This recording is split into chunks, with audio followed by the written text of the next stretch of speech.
On everybody, this is Ed Evans in the house, and this is my response for Ann for her 15 questions, and I'm just going to run through them real quick so you guys can get to know me a little bit.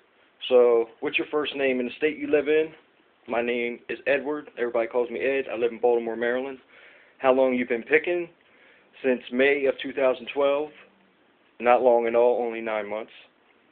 Do you like the term picker? Absolutely not. I hate it. It sounds like one of those people that's walking around the city talking about the world's going to end next week. Picker. It's like dirty. You want to wash it off you. Where do you sell your items? Man, I sell a lot of places. I sell eBay, Craigslist, YouTube. Well, not YouTube yet. I'm working on that. I'm trying to figure out kind of the way I can do it with everybody, but that's my next goal. The flea markets, garage sales, retail arbitrage sometimes, because sometimes you just can't pass deals up. There's deals everywhere. I mean, everywhere you go, whether it's family or friends, anywhere. Anywhere I can get a deal, I'm scooping up on it, and I'm going to flip that shit and make some money. Do you have a business name, and how did you choose it?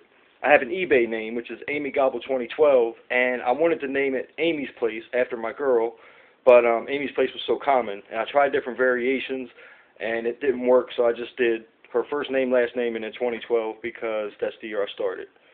So, where do you go picking? Absolutely anywhere. I mean, I've gotten stuff out of CVS Pharmacy before. I've got stuff from family, from friends. I've gotten stuff from the dumpster. I've gotten stuff on the side of the road outside. I mean, if I see a dollar sign anywhere close to an item, I'm getting it and I'm going to flip it. I don't care where it's from. Number 7 is, what items do you like to pick and sell the best? What items do you like to pick and sell the best? Yeah. Well, I started out with sports stuff, cars and stuff like that, and jerseys, because I know a lot about NBA basketball. That's like my life. So I prefer that because I know so much about it. But like I said, I will flip anything. So if Depends underwear become popular on eBay, I'm going to be a Depends underwear expert. But I got to go back to NBA stuff and sports stuff and NFL stuff because I know a lot about it. What's your biggest score? This is a recent one. This was right before Christmas. A girl had a beautiful diamond ring, and she was hurting. She has like 25 kids. Not really 25, a bunch. I don't really know the chick, but she had a beautiful diamond ring. I didn't know if it was real.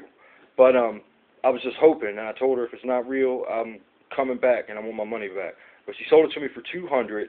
I listed it on Craigslist. I don't know shit about jewelry, and I just took pictures of it, listed it on Craigslist, ended up selling it for $600.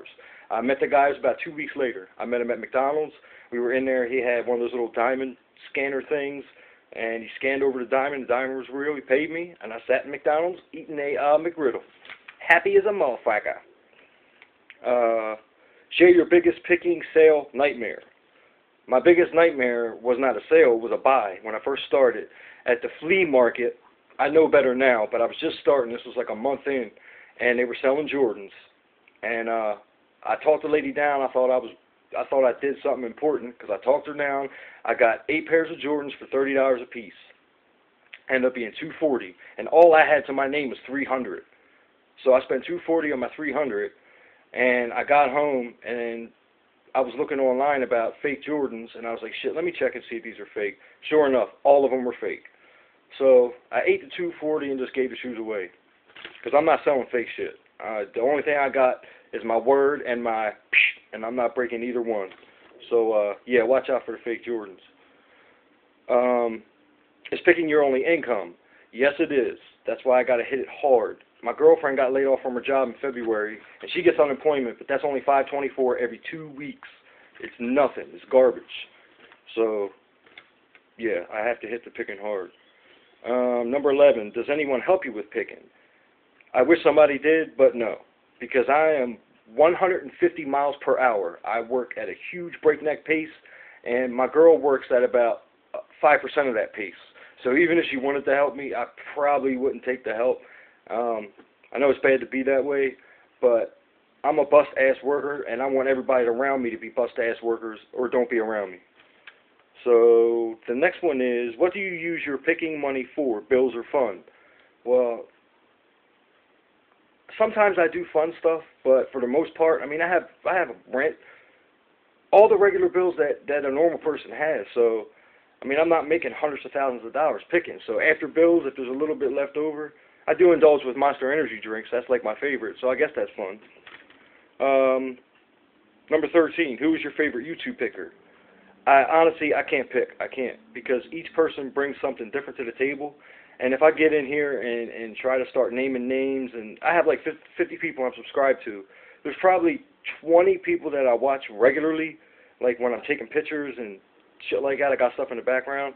But, I mean, everybody brings something new. Even people I don't really mess with have a few decent videos that I've learned something from. And if I learn something from you, then I like you. And that's pretty much it.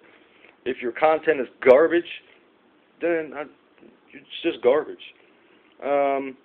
What types of YouTube videos do you like the best? Hauls, sales, or educational? If it teaches me something, I like it. I don't like videos. I honestly hate haul videos.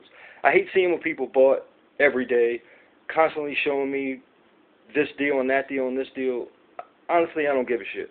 I mean, all that shit you're buying is just piling up in your house and making you look foolish. So the haul videos, that's why I stopped with the haul videos, especially because I don't feel like I have enough experience to tell somebody like Michael Voodoo Vintage or Brent or Paul. You know, I don't have enough experience to give them guys advice. I've been doing this shit for 9 months, so who am I to sit here and try to tell you how to do a job you've been doing years longer than I have? And last, what are your future reselling goals? It sounds crazy, but I have a paper in my wallet, and I got this from, who did I get that from? Earl Nightingale. And I have $500,000 written on it, and that's what I want to have in the bank. However, I have to get to it. I don't care. I'm not going to break the law, but I'm going to work my ass off to get to that goal, and that is my goal, to have $500,000 in the bank. You can laugh, say whatever you want, but when I got that $500,000, whether I'm 50 or 60 or whatever, I'm doing a YouTube video, and all y'all that are laughing will be like, damn, he did it.